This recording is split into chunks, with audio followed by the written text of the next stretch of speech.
Well, I'm glad everyone decided to join us instead of the Met Gala.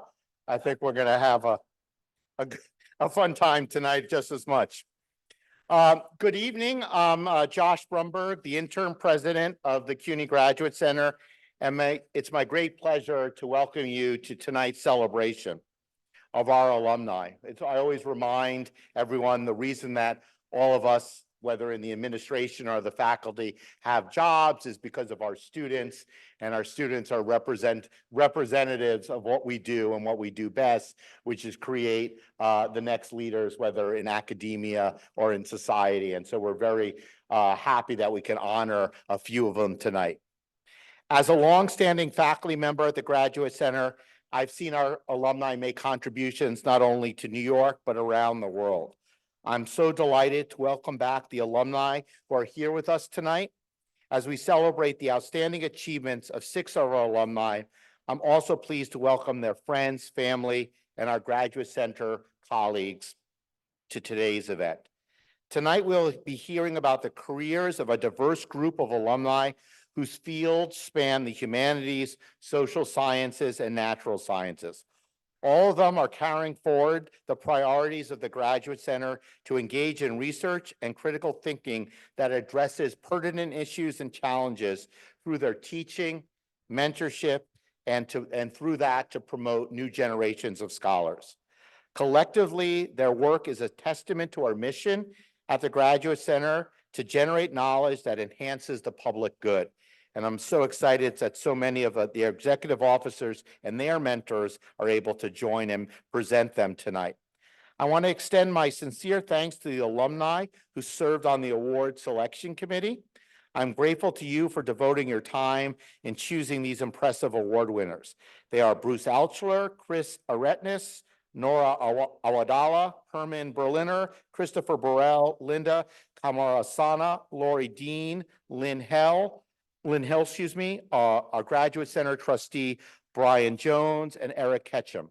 Some of them are able to be here with us tonight, and if I can give them a round of applause for their efforts.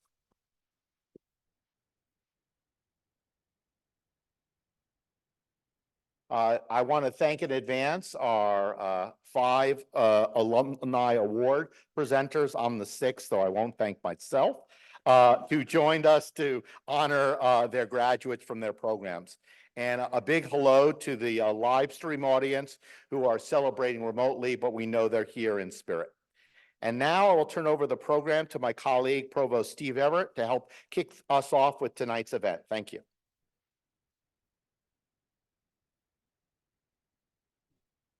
Thank you, Josh. Good evening, everyone.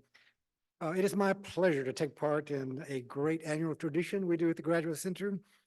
Our alumni embody the spirit of inquiry, innovation, and service that really defines and is the heart of the Graduate Center.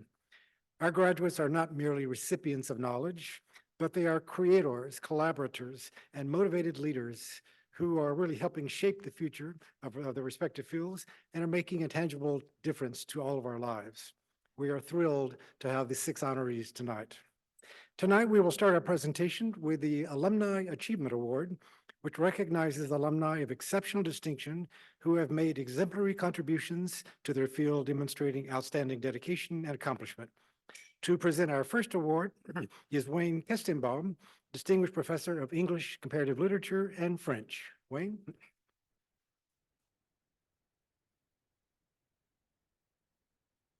What a great honor and treat it is to present Bill Goldstein, whom I will call henceforth Billy, with his award.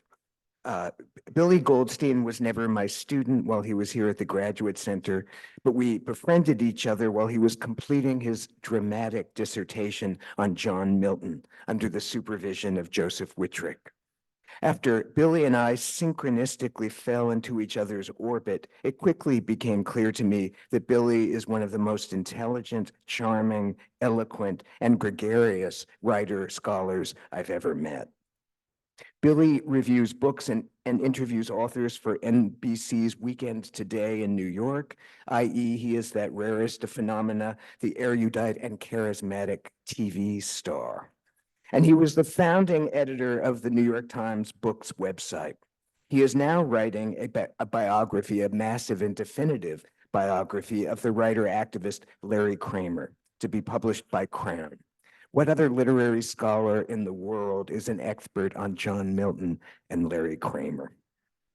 Billy is now finishing up his glorious year as a fellow at the Graduate Center's Leon Levy Center for Biography, and he has received many other prestigious fellowships, including at the New York Public Library's Cullman Center for Scholars and Writers and at the National Arts Journalism Program at Columbia University. He has done years of prominent public work as interviewer and speaker at panels and conferences held everywhere, from the Metropolitan Museum of Art to the Smithsonian Museum.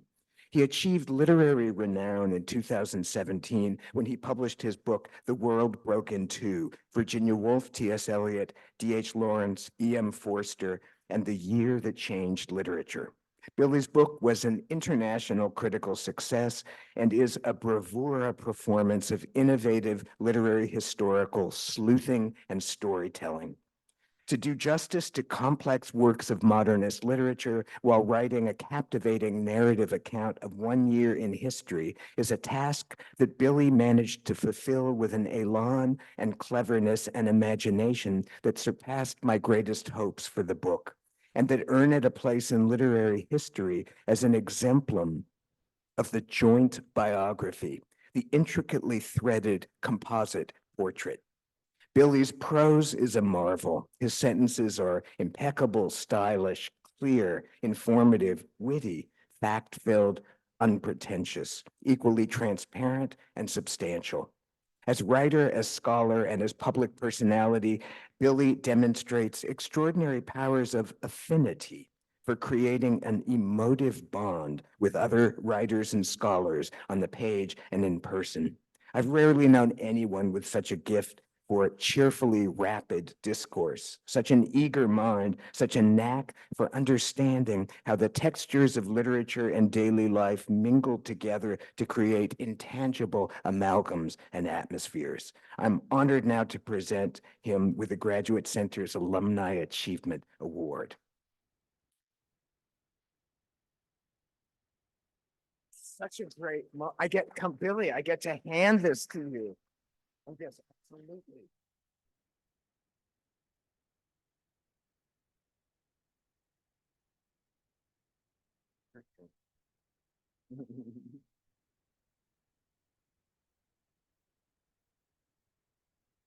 I hope that was being recorded. If I were wearing mascara, it would be running. Thank you, Wayne. Thank you, President Brumberg. Thank you, Provost Everett, and thank you to the committee that selected me for this award. Thank you also for your patience while I find the right place for the microphone. It sounds strange to say that I wouldn't be here if it weren't for the Graduate Center itself. But when I came here, I had a full-time job, and it had been almost 20 years since I had graduated college. Being a student here was possible because of two things that make the Graduate Center the supreme public institution it is: a magnificent array of classes at night, and because the Graduate Center is a public school, it welcomed me first as an auditor. Those two things made possible an expansive future for me that I had never anticipated. I worked in book journalism and in publishing for a long time when I had a vague idea I should read more seriously. In spring 1998, I saw that Eve Sedgwick, who'd recently come to the Graduate Center, was teaching a 2-semester course on Proust the next academic year on Tuesdays at 6:30 p.m. I later learned that Eve always taught at 6:30 on Tuesdays, so she would remember her schedule. The class would also meet in the Grace Building, which was right across West 43rd Street from the New York Times on the web, which was then in the Hippodrome. The Graduate Center itself was fundamental, as is Eve. Everything started with wanting to read Proust with her, and when I asked her permission to audit her class, she said, "What could be more fun than reading Proust?" Thank you, Eve, for saying yes, for our friendship which endured, and for your love. One of my great pleasures tonight is that Hal Sedgwick, Eve's husband, whom I met in that Proust class, is here to share in the celebration. Equally gratifying is that Ken Wissaker, Director of Intellectual Publics here at the Graduate Center, is too, because it really began with Ken. When I was at the University of Chicago, Ken worked at Seminary Co-op Bookstore. In 1998, he was editor-in-chief at Duke University Press and Eve's editor. I asked him to introduce me to Eve, and he did. I audited 2 more classes of Eve's the next year. It then occurred to me, if I'd taken those classes for credit, I'd be a quarter of the way to a PhD. How simple. I applied and started in fall 2000 and met Joe Whitrick. Is it possible to say I took Joe's Milton class innocently? It was a happy fall if I did. It had been so long since I'd been a student that a friend reminded me to take classes because of the teacher, not the subject. He recommended Joe, I registered, and that first class, Joe recited the opening lines of Lycidas. I fell in love. I'm not sure I'd fully realized I'd ever take classes with anyone other than Eve, or that I would eventually have to write her dissertation. But in 2010, I finished, thanks to Joe. I wouldn't be here if it weren't for his love and rigor and friendship, which helped guide me to this day. Joe is out of town. He's watching on the live stream. Thank you, Joe, and thank you to his husband and my dear friend, Stuart Curran, for your love, generosity, and intellectual examples. As for writing a dissertation, thank you, Blake West, my husband, without whom there would be nothing worthwhile in my life, and without whom I would never have been able to start or make it through that Proust class or graduate school or writing my first book or the biography of Larry Kramer I'm working on. When I thought of applying to graduate school, I said to him, but I'll be 50 by the time I finish my dissertation.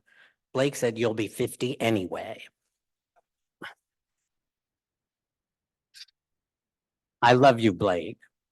This year, I've been privileged to work on that biography of Larry Kramer here at the Leon Levy Center for Biography in room 6200. Thank you, Kai Bird, Executive Director of the Center, and Thad Zielkowski, Associate Director, who's here tonight. Thank you, Thad. The Graduate Center continues to shape my life and make possible the achievements I'm being recognized for so unexpectedly here tonight. This is the William P. Kelly Skylight Room, and one of the great honors for me is that Bill is here to celebrate with me.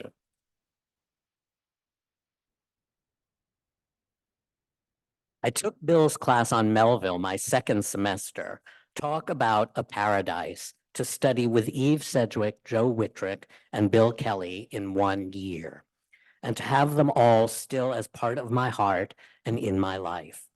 Bill was provost then, and when I graduated, he was president, which meant that at graduation, he shook hands with everyone after they received their hoods and diplomas and were leaving the stage. Bill gave me a big hug instead, as he did with 1 or 2 other students that day. My mother was so thrilled. She never forgot that distinction, and neither will I. Thank you, Bill. And thank you to the Graduate Center tonight for this unforgettable distinction.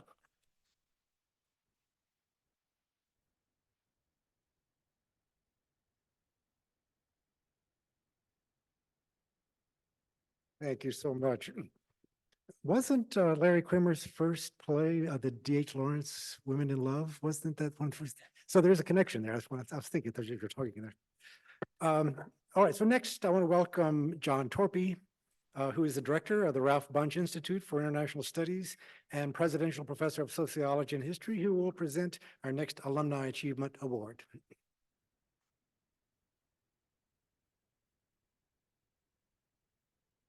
Thank you, Steve. There are not that many people I would put a tie on for, but for our honoree right now, I would do that.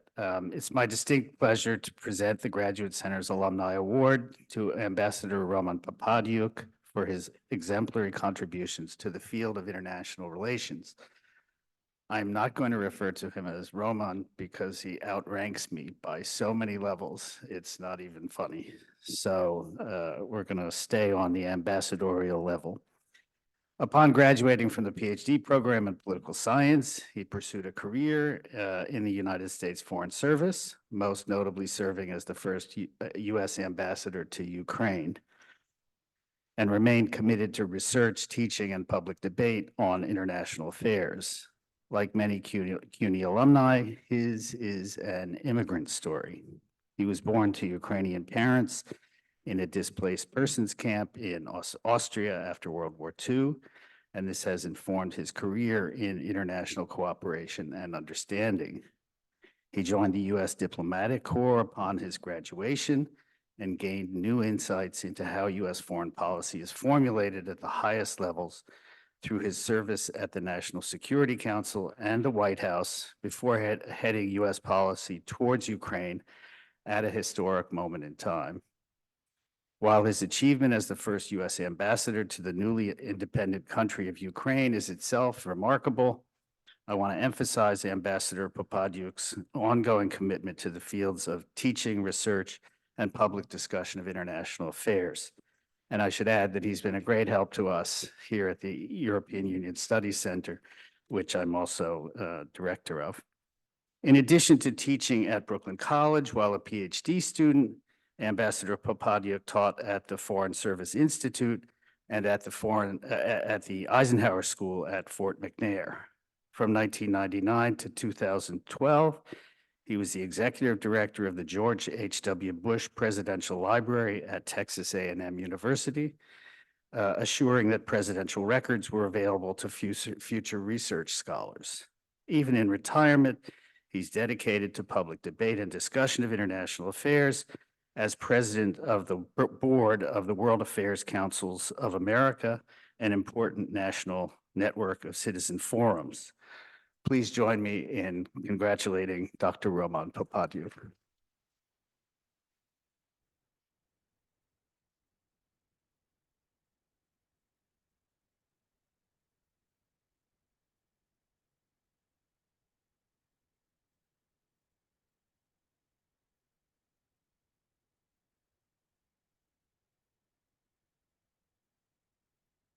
John, can everyone hear me? Great. John, thank you very much for that kind introduction. Made me blush a little bit there, so I appreciate your kind words. Steve, Josh, thank you very much for this great honor. I'd like to thank the awards committee for the selection. I greatly appreciate your trust in me, and I see this as a distinct honor to be able to be here and accept this award and be presented this award. My relationship with the CUNY system is long and very dear. I started out as a Bachelor of Arts student at Hunter College. I went on to get a Master of Arts from Hunter College, and I got a Master in Philosophy when I got into the Graduate Center.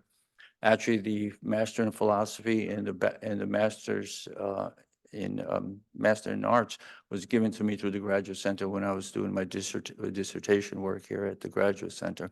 Then, of course, I got my PhD. It was a very good experience. I do remember one thing, though, is that I started out, and you can probably tell by my age, I started out at the old campus, the 42nd Street campus. I don't know if many people in the audience know what I'm talking about, but this was okay. Thank you very much. Thank you very much. I thought I'd be the only one in the room. Actually, I started out at the Graduate Center at the very, very bottom. I literally started at the bottom because I worked in the mailroom there when I was working my way through school. So some of the semesters there, I worked in the mailroom. And when you work in the mailroom, you get to know a lot of people, both students and faculty. And it was a great way to interact. And I established a lot of friendships, both on the faculty side as well as on the student side, that lasted long, and some continue to this day. And so I was very appreciative of the personal contact that I was able to establish and the friendships that I was able to form. But more importantly, I think everyone at tonight's awards ceremony, myself, and I think I might be speaking for all my co-awardees here tonight, kind of look at the education system that the City University offers as a very great advantage to us. When you look at it, I see it, as John mentioned, I'm an immigrant. I was born in a displaced persons camp. And I came to America with my parents having the great dreams of success in the United States, as all immigrants do. And the city university system offered that ladder for success. And I was mentioning to Steve earlier this evening when we were having cocktails that I was able to get those 4 degrees I mentioned to you. I will not tell you how much it cost because it'll make a lot of you faint in this room. Yeah, so I promised Steve I wouldn't say, but it was very, very low. And in those days, that was the route for a lot of people. So I'm a product of that system. I'm very proud of that system, and I'm delighted that I'm being able to be folded back into that system and become part of it. As Sean mentioned, I've been working with him on the European Studies Center, and I look forward to continuing in that vein. But in terms of what the education has provided to me was very immense. You know, I started out with the notion that I'd probably wind up in academia somehow, teaching, researching, et cetera. As a matter of fact, when I first graduated in '81, I was offered a position as a faculty member to teach comparative politics at Baruch College. It was a one-term assignment. I was newly married. We had an infant son, my wife and I, who sit in the back, Judy. And I took the assignment knowing full well that the city university system is such a large system that you just go from one college to another. You're from Baruch to Brooklyn to Queens, and you can make a career out of it. And I was looking for that, but then all of a sudden I got a call from the State Department, said that they were offering me an appointment in the Foreign Service, and I had to be there immediately. And of course, we then decided to take that route. And while I had to leave the academic community, I was more than happy to join the Foreign Service, and my career went in a different path, and I'm very pleased with that career. I would mention, though, however, that the education that I received all the way up from Hunter College through the Graduate Center was very important to me in terms of the career. It taught a certain amount of things that are very important. First of all, anybody that goes through a PhD program knows you need discipline. If anything, you need discipline. So it teaches you a great deal of discipline, but also gave you a breadth of knowledge and understanding of world issues. And a third thing that it really gave you is an ability to analyze and put things into context and be able to discern, you know, things and patterns. And I found that very beneficial when I worked, for President Reagan at the White House and President Bush. And you know, through that experiences, I was able to adapt my education to particular instances where I could offer advice or see instances where things can turn different ways and all. So the education that I received here, I thought was very good. I'm very appreciative of it. And I do think that the city university system, and I'm talking about not only the Graduate Center, but all levels of the city university system, are a great boon. It's the backbone for a lot of the middle class and lower middle class people and immigrants that have come to this country, and it has really helped shape people's destinies. It's helped shape the city, it's helped shape the nation, and in my case, it was a big plus for me, and I greatly enjoyed it. But as I mentioned, you know, I did form a lot of friendships, and I'm pleased to note that one of the friendships that I'm renewed tonight is Professor Bruce Alschuler, who happens to be on the selection committee. I don't think that had anything to do with my selection, though, Bruce. But I just want to make that clear. Okay. Thanks, Bruce. But he and I were classmates back in '81 at the old building, and we had the chance to reminisce a little bit. But you understand the type of friendships that you form, and I'm glad that I was able to renew that friendship today. So with that, I'd like to just thank everyone once again for your confidence in me. I look forward to getting re-engaged in the community. I think it's a great community. And as I mentioned, the City University has a lot to offer, and I look forward to great things in the future for the whole system. Thank you very much.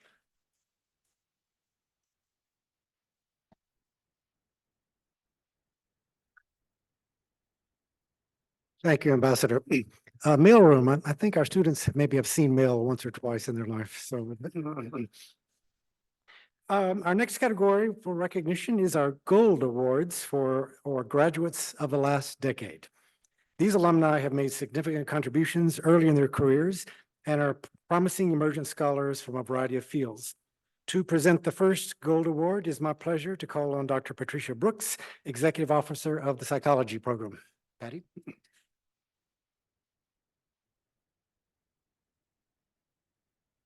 Thank you. I am delighted to present the Graduate of the Last Decade Award to Dr. Eva Gawai. Dr. Gawai's research examines the neuropsychology of drug addiction as it relates to the brain circuitry involved in drug reward and relapse. Her advisor, Robert Rinaldi, nominated her and noted that when she entered his lab as a graduate student in fall 2011, he had found a jewel. Dr. Gawai has authored over 50 peer-reviewed papers, many of them published in top journals, which is an outstanding accomplishment for someone at this early stage of their career.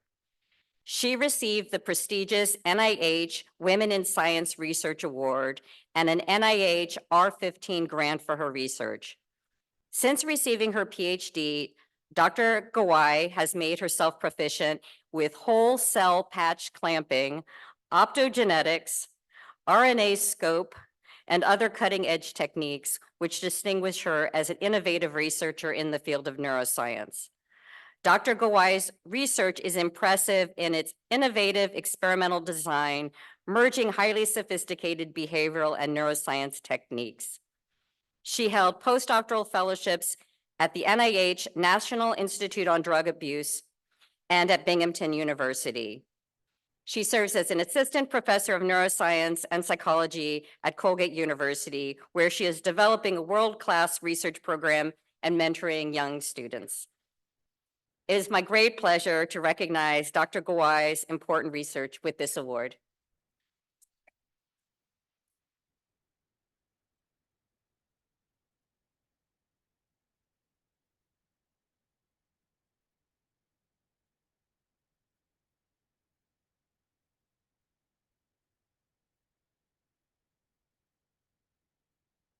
Hello. Thank you so much for this wonderful introduction.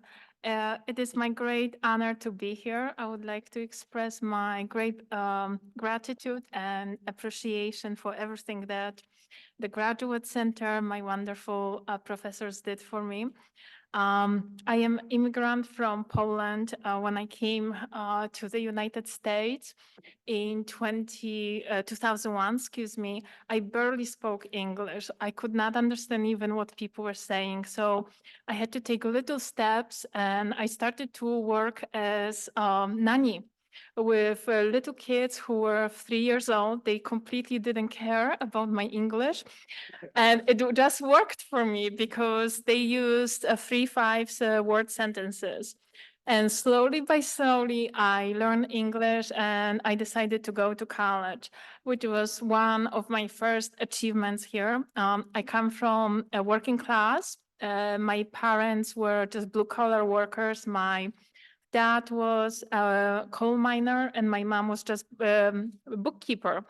So college was not on the radar in my house, but I decided that I want to go to college. So I got my bachelor's degree from Queen's College, and then I said, okay, that's fun. I want to do more. And I went for my master's to Long Island University, where I met Professor Neil, and he introduced me to science, and really that was my first step.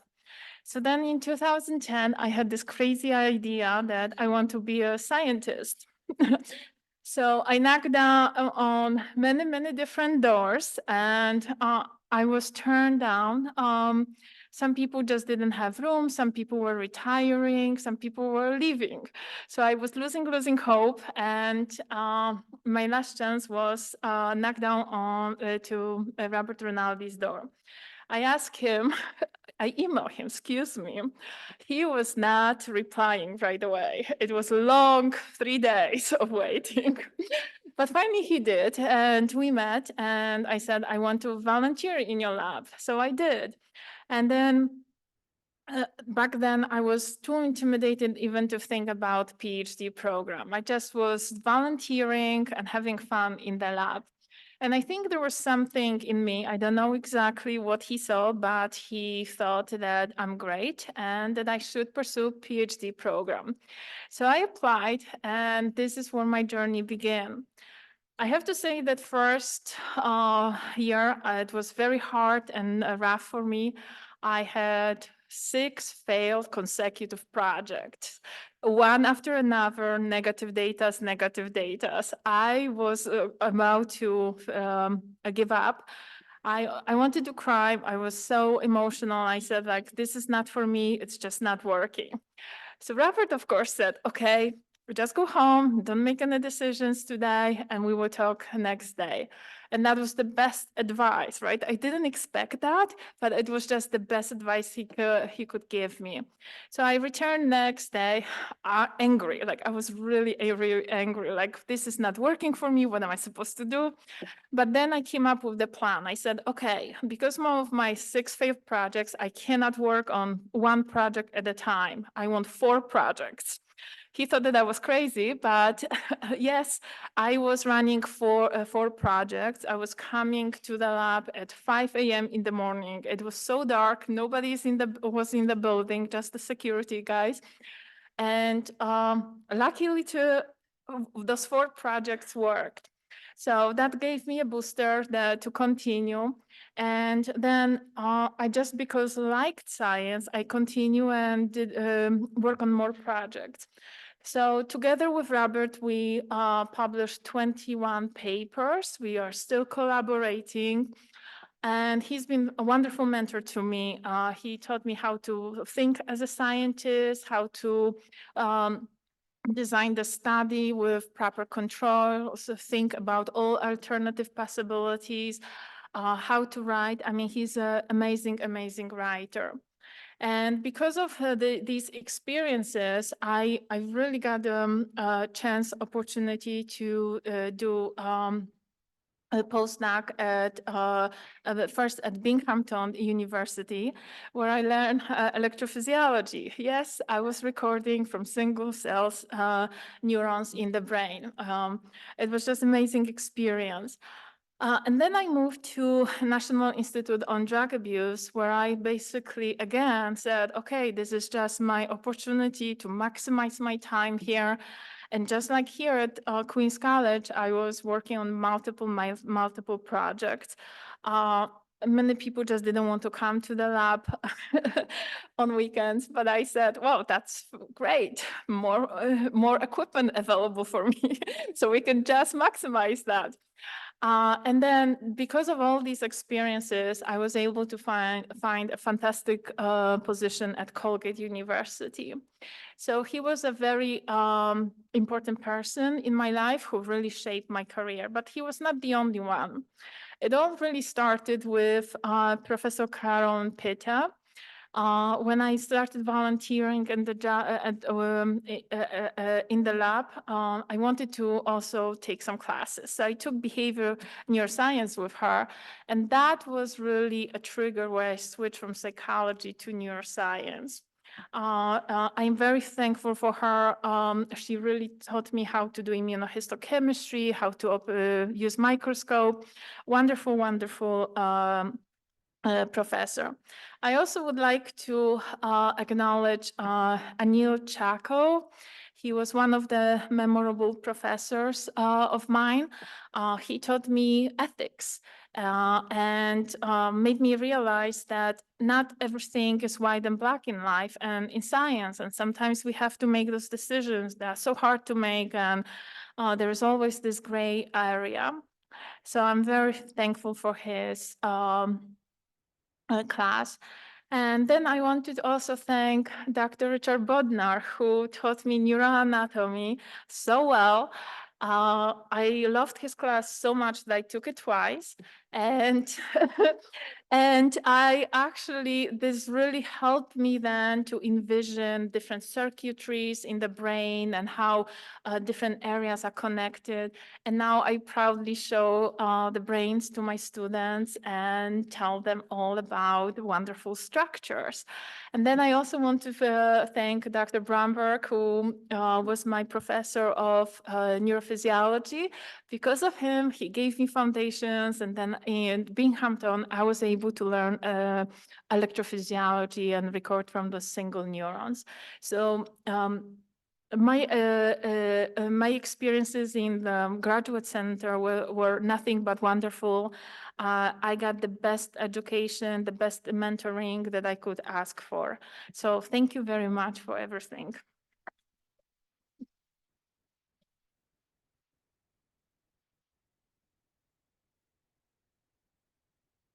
I'm so glad you took that crazy idea and decided to get your doctorate.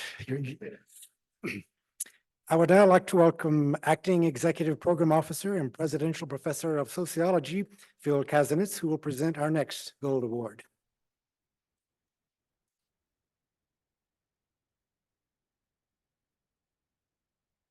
Thank you very much. I'm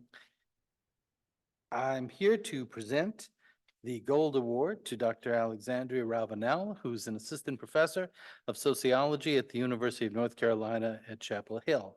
I have to say this is a personally thrilling moment for me because actually two of tonight's award recipients were actually students in my classes, which fills me with immense pride and the feeling that I must really be very old. Dr. Ravenelle's research, I think, is particularly timely in that it is essentially about the future of work, precarity of work, the future of entrepreneurship. She uses ethnography to study work and how technology contributes to socioeconomic inequalities. She's particularly come to prominence in questioning the discussions of the so-called gig economy, which is often seen, as you know, as a spread of entrepreneurialism to the masses. But she has actually done a great deal of ethnographic research, which underlines the difficulties that this new mode of organizing work creates for workers, and essentially the way it becomes a threat to worker protections. Her first book, and there's a bunch of them, which is amazing given the fact she hasn't been out that long. Her first book, Hustle and Gig, Struggling to Survive in the Sharing Economy, provides a comprehensive overview of the challenges and experiences of gig workers, which originated with her dissertation research, which was chaired by Barbara Katz-Rothman, who is here this evening. I should also note that Professor Katz-Rothman, who is one of our truly talented mentors of graduate students, and has been for a long time. And I understand that Dr. Ravenelle and Dr. Katz-Rothman are now considering doing a book on mentorship, which I very much look forward to.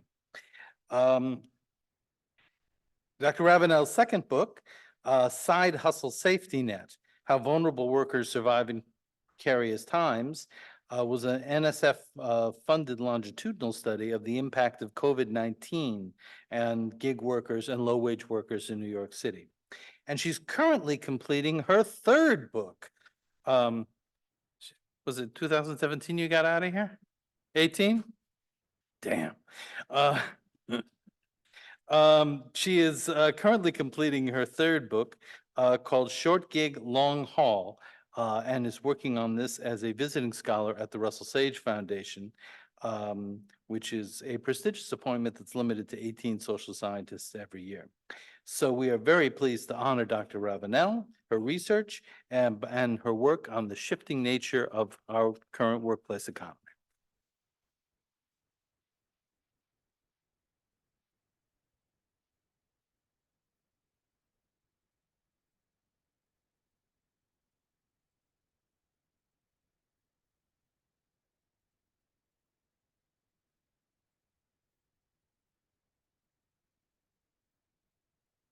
Thank you, Phil, for that lovely introduction. And thank you to President Brumberg, to Jim Gronin, Tara McDonnell, the CUNY staff, and the awards committee for their hard work.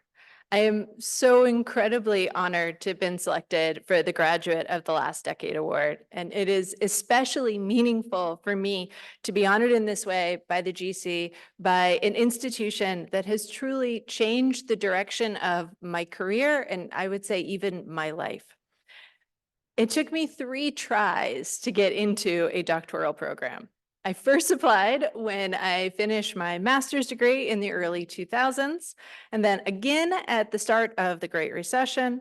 And after my second round of rejections, I met with John Torpey, and he recommended auditing a class with Barbara Katz-Rothman. Barbara was teaching this class with Jonathan Deutsch, who has since moved on to another university. And I explained my situation to her. She wrote me a lovely recommendation letter, and I was promptly waitlisted. And when I was waitlisted and I reached out to Barbara to say, well, thank you, she promptly marched down to the admissions office or somebody, and next thing I knew, I had an acceptance email and soon funding.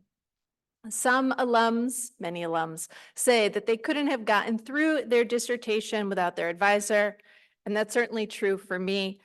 But Barbara is also crucial in even getting me into the program to begin with. Barbara, I could say thank you 1,000 times, and it still would not come anywhere near to how I feel. For me, the mentoring that I received from Barbara and John Torpey and Phil Kasinitz is the essence of CUNY and of the Graduate Center. There's a reason why CUNY colleges consistently top the list for best colleges for upward mobility. Faculty like Barbara and Phil and John consistently see the possibility in their students. Barbara got me in and out with a degree in hand, perhaps most important, but I'd be remiss if I didn't mention the other people who have also made my career possible. The sociology department at the University of North Carolina at Chapel Hill, my home department, has supported me in my research and publishing, including introducing me to the now retired Howard Aldrich, who was another valuable mentor and friend. Juliet Shore, Dave Brady, and Christine Williams, many of whom I've actually met through CUNY activities, have also been valued mentors and friends. And of course, now my friends and colleagues at the Russell Sage Foundation for the next 2 months, and the foundation's dedicated staff have also given me time, space, and fuel for writing. And I've benefited from the hard work, the energy, and the brilliance of my graduate students, Ken Kajkowski, Erica Janko, Don Colton, and my former undergrad, Savannah Newton, and my accountability partner, Calvin John Smiley, another CUNY alum who will shortly be honored and who has been an invaluable sounding board and an inspiration, keeping me going back to writing those pages.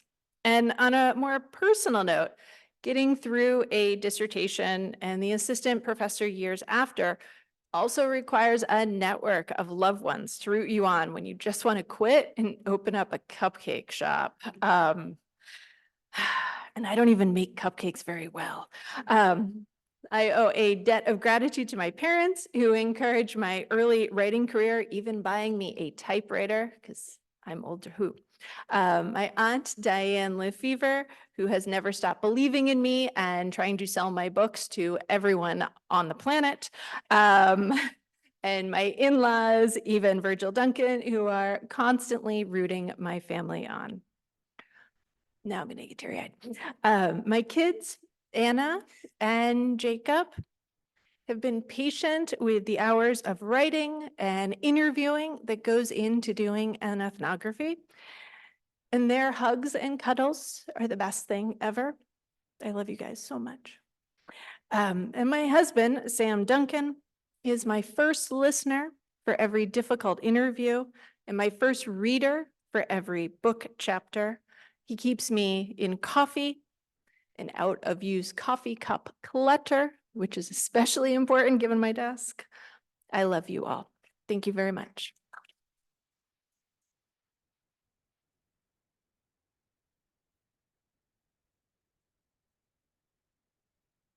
Thank you. Now I have the pleasure of announcing the City University of New York Awards. This CUNY Award recognizes those alumni who have made important contributions to strengthening the CUNY system.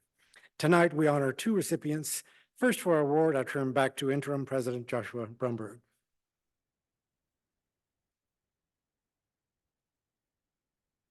Thanks, Steve. I can remember back 22 years ago, I was a postdoc, didn't know what was going to happen in the fall.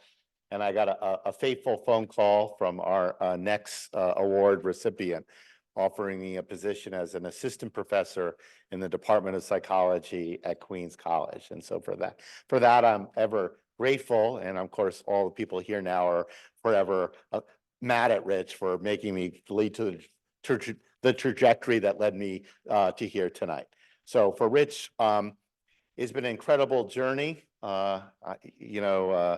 The ambassador said, don't remember, Rich has 5 years on you. So you can reminisce on the 42nd Street. But what Rich was incredibly giving and an incredibly good mentor to me when I started my career at Queens College. He had occupied his laboratory since the building actually opened in the late 60s. And he saw that his room, due to kind of the architecture, would be better for my research than his. So he gave me his lab space, which for a scientist is an incredible thing. And he has been an incredibly successful scientist to boot, publishing over 300 papers, making some seminal studies about opioids, the difference on opioids impacts on male versus female. That was first done in Rich's lab way back when. And he is mentored over 37 PhD students have graduated from Rich's lab.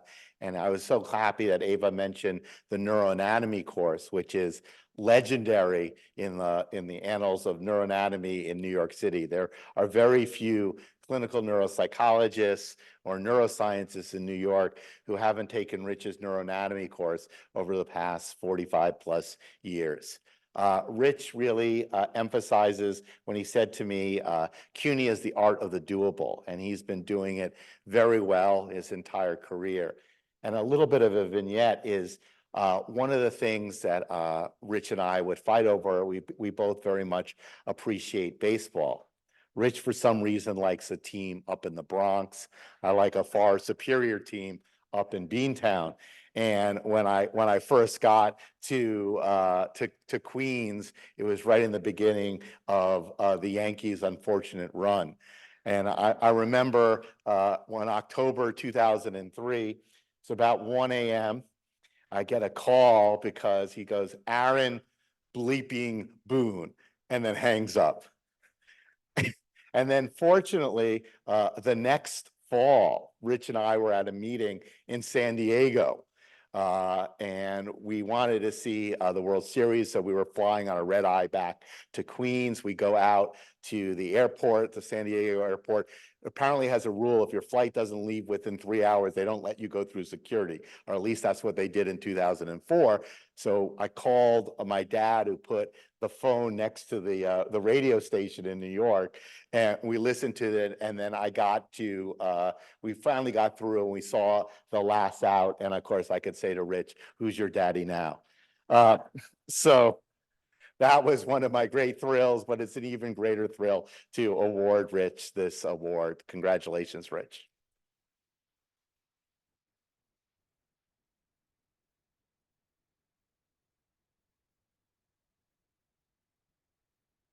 Take a picture.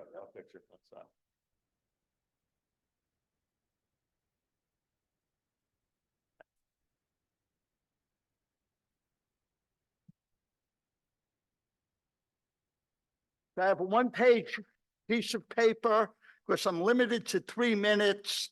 I've been known to go on in classes 2 hours beyond the point, and people would perpetually listen to me. Again, I want to thank Josh, thank Steve, thank the committee, and thank everyone for this wonderful, wonderful honor. The City University of New York epitomizes to me the words opportunity and meritocracy. And my 53 years of CUNY experience bring these words to life. In 1971, as a first-generation college graduate in history and teacher preparation, and completing 4 years as an Air Force intelligence officer and Vietnam veteran, I was accepted into the City College Psychology Master's Program. With high school teaching jobs filled, I was planning to retrain as a guidance counselor. But when I joined the laboratory of Dr. Saul Steiner and Steve Ellman up at City, I suddenly realized at the age of 25 what I wanted to do when I grew up: behavioral neuroscience. So I worked with great fellow students, a guy named Bob Ackerman, who did his career at UCLA and University of Alabama at Birmingham, and Jeff Halperin, who is the kid in the lab, an undergraduate, and is retired as a distinguished professor at City University in New York. And I completed my dissertation and then did a postdoctoral fellowship at Columbia from 1976 to 1979 with Dr. Murray Glussman, unbelievable person. This is a guy who survived the Bataan Death March and the Tokyo fire bombings as a young medical professional, and Dennis Kelly, who died far too early. He was the president of the New York Academy of Science in 1990. Within 1 month, was diagnosed with pancreatic cancer and unfortunately passed. But those two people redirected my research out of reward and into analgesic pain inhibitory mechanisms.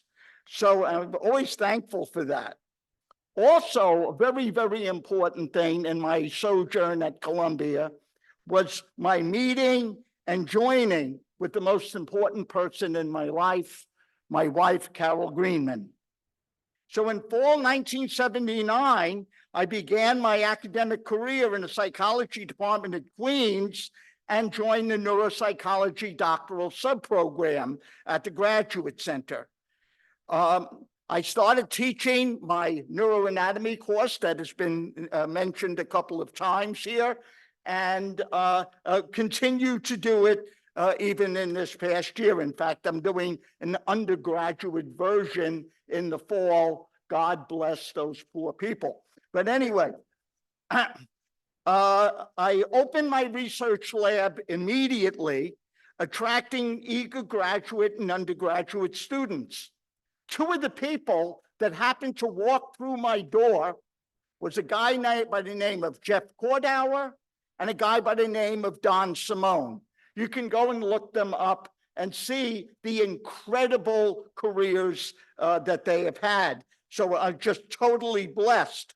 And also, in those first 20 years before becoming chair and hiring people like Josh and whatever, I had a wonderful, wonderful colleague named Tom Prumkus, who was basically the walking and talking psychology professor equivalent of Fred Flintstone, okay?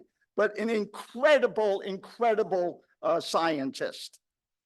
I patterned the structure of my lab on the experience I had in the Air Force, which is basically a chain of command kind of way.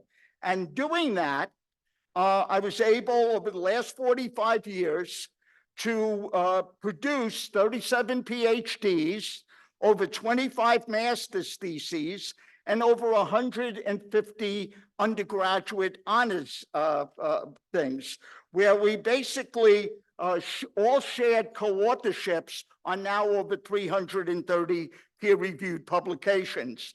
And I was gratefully supported by both external NIH and NSF grants, as well as a variety of internal CUNY grants. And again, always following what Josh basically said, do the art of the doable. That's what I tried to do at CUNY. So 14 of my doctoral students have subsequently moved on to academic positions.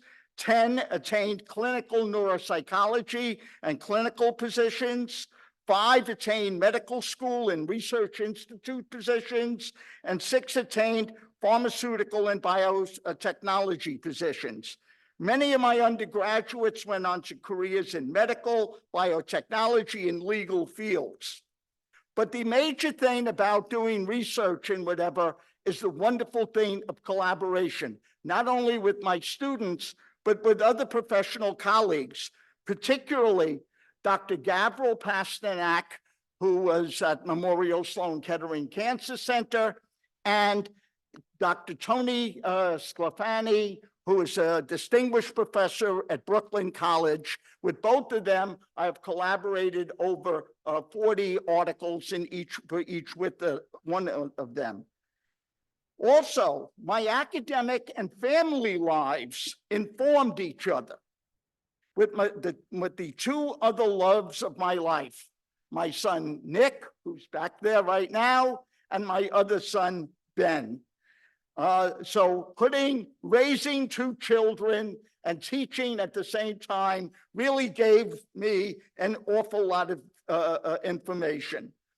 My teaching and research were accompanied by 31 years of administration.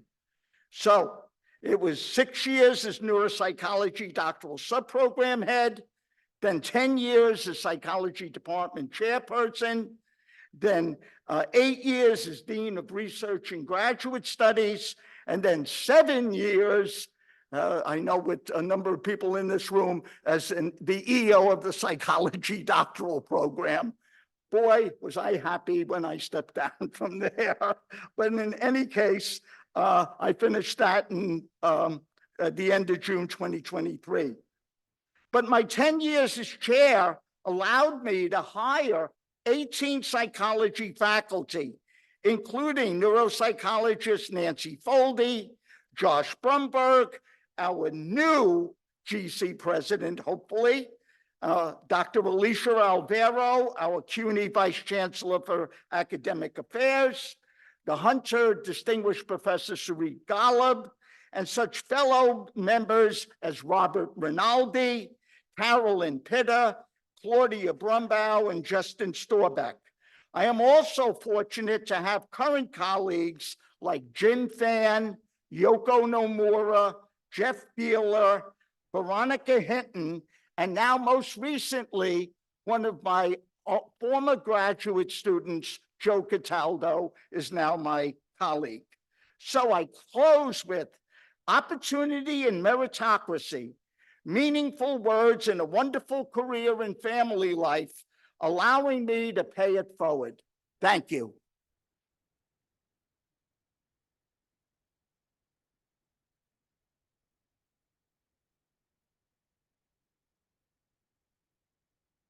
Rich, I know those undergraduate students will be just as inspired as your PhD students and master's students been for all these years. And thank you for trying to keep that under 3 minutes. I know that was hard for you. So, for our second City University of New York Award, I welcome back to the stage Phil Kasinitz.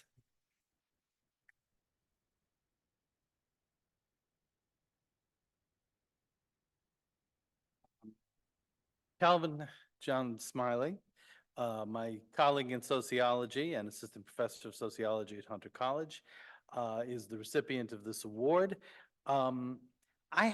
Well, first of all, I should say yet another one who has suffered through my classes, and despite this fact, seems to have achieved the career goals in sociology. So I'm extremely pleased. When I think of Calvin, actually, I think primarily of his role as a teacher. Not that he's not done some amazing scholarship or that he's also worked in all sorts of interesting administrative positions, but, well, as most of you know, CUNY graduate students teach a lot. In fact, they teach much too much. It's one of the issues that we're constantly facing. And one of the things that as an EO you do is you try to protect them from too much teaching so they can get their own work done. Calvin is the only graduate student I think I've ever had who actually tried to get more teaching than we were assigning to him. And at one point, when I'd very carefully, after a lot of work, figured a way of getting him out of stuff, getting him various kinds of fellowship funding, he turned it down because he wanted to continue to do the 4 adjunctships that he was doing around the CUNY system and I think in New Jersey as well. That you normally think is a recipe for not getting done. And in Calvin's case, it was absolutely the opposite. He learned a great deal from his students, and my God, they learned a great deal from him. He is, as I mentioned, the assistant professor of sociology and criminology at Hunter College. He's a dedicated teacher. He's held positions at a number of CUNY schools. He's also the inaugural director of Hunter's Career Opportunity Research Program, which provides research experience for graduate and graduate school preparation for students from low-income families who are served by the SEEK program here at CUNY. He's also been working with students in the juvenile justice system and actually has arranged for a large number of them to get college credit for work that they were doing while incarcerated. He is the co-editor of Prisoner Reentry in the 21st Century, Critical Conventions of Coming Home, and the author of a recently published book, Purgatory Citizenship, Reentry, Race, and the Abolition and Defund, Critical Conversations Towards Reentry. He is the president of the Board of Trustees of the New Jersey Association on Corrections, a statewide organization that works in areas of domestic violence, sexual assault, reentry, and health services. In addition to all of these achievements, I should also mention, well, I shouldn't mention, but I will anyway, that Dr. Smiley will be almost certainly joining the graduate faculty as well on Friday. And if not, I'm locking the executive committee in the fucking room until they actually, until they vote the way they're supposed to. So congratulations, very deserved for someone who has really given, I think, more to our students than almost anyone I can think of. So thank you very much.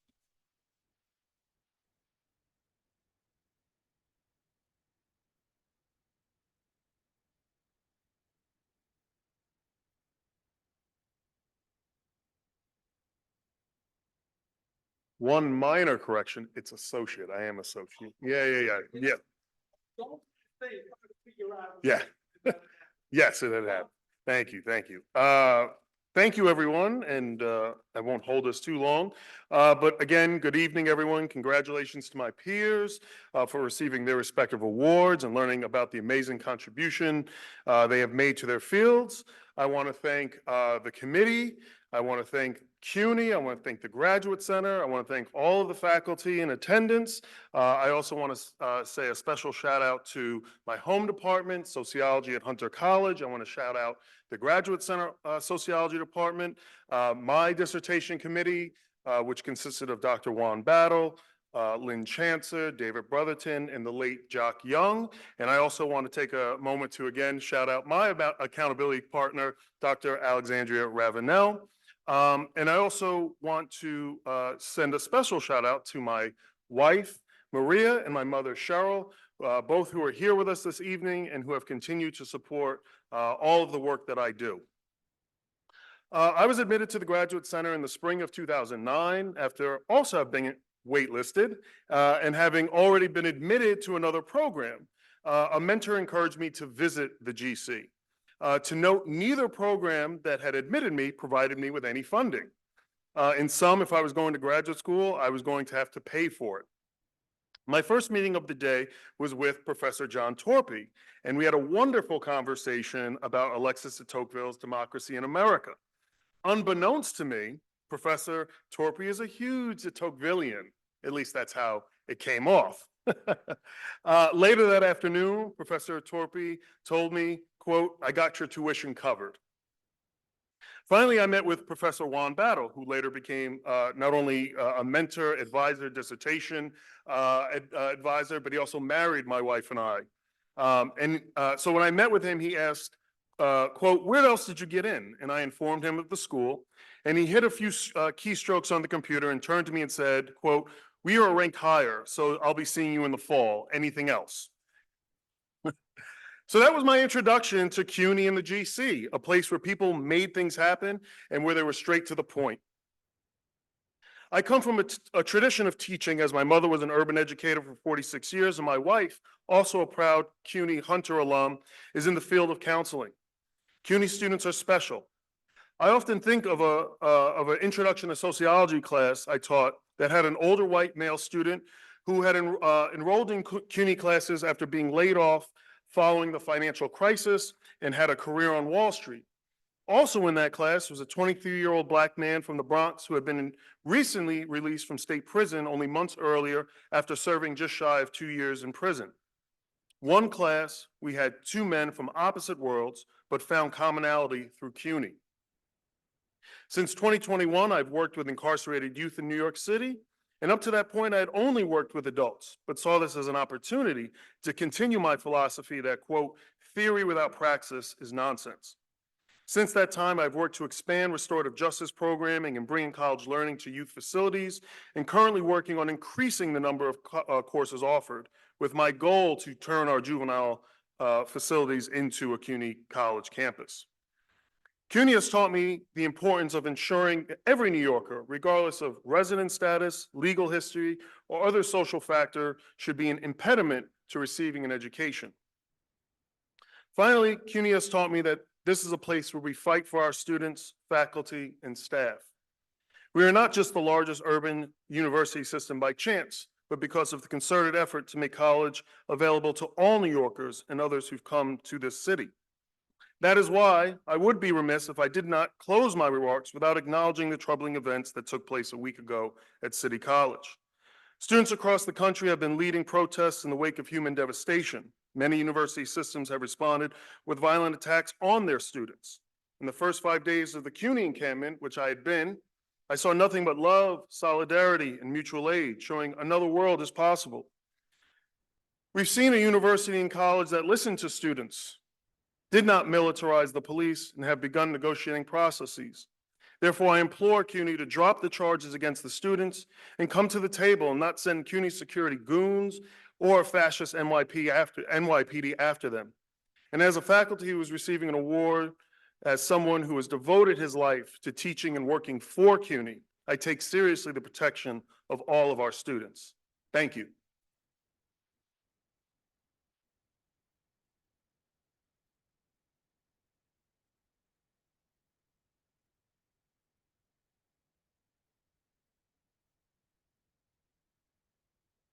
You know, I think this event, more than any other event that provosts or presidents are involved in, sort of tells you exactly what CUNY is. I mean, when you see the impact of the struggle that people have, where they came from, you know, CUNY is an undergraduate program. We hear that all the time. But I think people forget getting a PhD has the same output. It generates a different kind of alumni. I love this event because I get to remember what it is that we do every day and all the struggles we go through, all the struggles that our students who are struggling for, who believe in something passionately, are really fighting for. And there's an energy that you find in CUNY. I've never found it any other institution I've worked, and I've worked at many of them. There's nothing like this. And I think you guys tonight really just maybe even realize even more what a powerful institution we're part of. And I want to thank all the other alumni who are in the room for coming out and supporting your colleagues tonight. So let's have one more round for all these great honorees tonight.